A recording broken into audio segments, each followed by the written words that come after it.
I want to talk about the gear that I use when I'm out cycling, because cycling is primarily what I do when I'm filming. On work days, this is what I carry with me.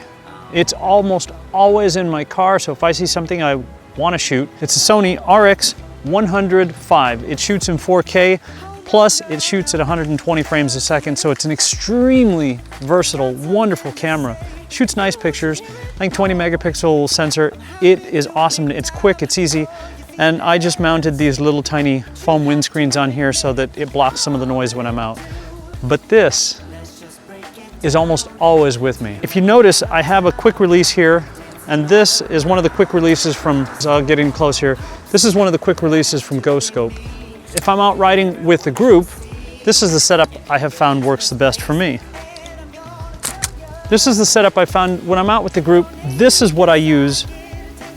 I have, of course, a GoScope that I have modified. Put cold shoe mounts on the side here. I took one of these just cold shoe mounts, drilled a couple holes in the side, threaded in some little studs, stuck this on, and now I can attach any mic to go into any camera I might have on here. The Sony X3000, you can plug an external mic into it. So I've got that plugged in here. This one I keep rolling it at 4K. The amazing thing about this camera is that because it has optical and digital stabilization, it's like being on a gimbal. There's almost no, even though it has a wide angle, there's almost nothing at the sides. There is a little bit and you do notice it, but it's almost like it's on a gimbal. It is butter smooth, it is amazing. So this one I keep rolling at 30 frames a second.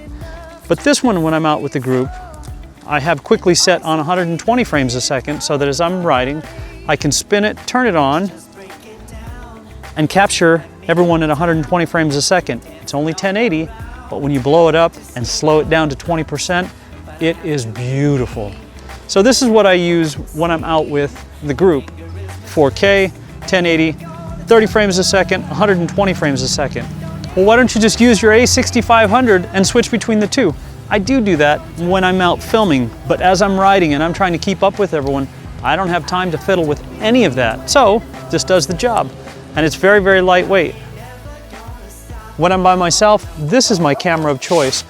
It is an A6500 with the 10 to 18 millimeter lens, Rode VideoMic Pro. And if you notice over here, of course, I've got my Rode Lav plugged into my zoom. This will usually fit right into the back of my cycle pocket, but this I've noticed will pick up so much that I haven't been using this as much. It is a drag if you forget to turn on the mic, so I usually keep a sign on here that says turn on mic before I leave.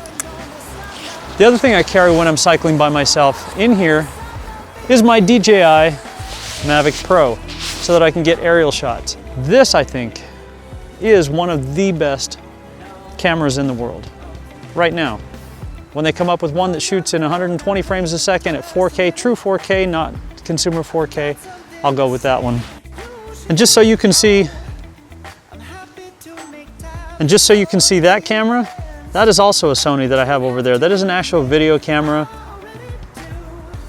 And if I were filming an event, I would take that, plus I would be walking around with this.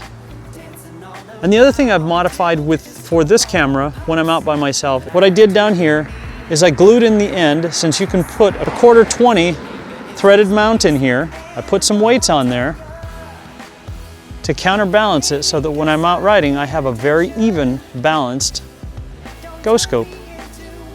Hold it like this, it's super steady. If I'm out, just keep it in close like this and I get these beautiful shots because this also has stabilization. So am I a Sony guy? Yeah, I think I am. I'm not promoting Sony. I love the quality. So yeah, this is a little much and yeah, this is a little much, but I'm having fun. I love what I do. So there you go. GoScope is what really makes it all work. Without the GoScope, any other mount just will not do what this will do. And the only thing I had to do was add some weights to counterbalance this, piece of cake, and of course add some cold shoe mounts on here because I'm using cameras that can handle an external mic.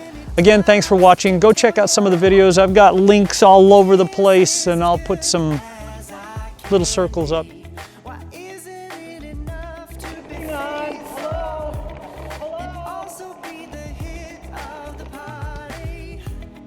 Let's just One last thing I forgot to mention, what I do is I always keep these little tabs, these little strings on here. And I know this is not, this is kind of like an afterthought, but I forgot to mention this. The reason I use the GoScope simply because these quick release, it makes it so easy. But I also keep this attached to the GoScope at all times. And the reason for that is I've had these little mounts, it's these little tiny screws. I've had them break, and this has been the only thing that has saved my camera. So, and then it's just about this quick to get back in place once you get a new mount on. So if you notice on the back here, I always carry an extra mount as well so that I can just pull over, quickly fix it, and keep on moving. Again, the weight makes it perfectly balanced. This one is one of the smaller ones. My regular one is the GoScope, the Boost Plus. Perfect stuff. Little weight at the bottom, balances out, and it's beautiful, good to go. And then of course the last thing I do when I'm out riding is this is around my wrist too, because this has slipped out of my hand on occasion, and then this is still right here. So good to go. Again, thanks for watching GoScope. It is the best thing I use. It's on all my cameras, and I have two because I didn't want to keep switching all the time. It takes 2 seconds, but I like everything to be ready to go. Thanks again for watching. We'll see ya.